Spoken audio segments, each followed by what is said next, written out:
Nesse vídeo agora, que a paz e a graça de Deus venha estar sobre a tua vida, venha estar sobre o teu lar e tua casa. A Bíblia diz que Deus, Ele colocará você no lugar de honra. No meio da desonra, Deus vai te dar dupla honra. Deus vai colocar você no lugar de honra.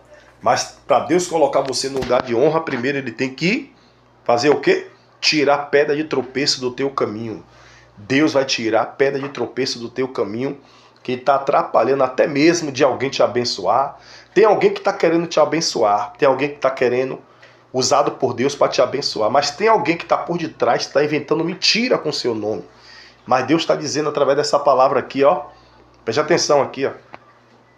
1000 cairá ao teu lado, 10.000 à tua direita e tu não será atingido. Quando Deus quer honrar, Ele honra. Mas Ele primeiro vai tirar toda obra maligna, toda obra de engano do teu caminho. Amém? Pega.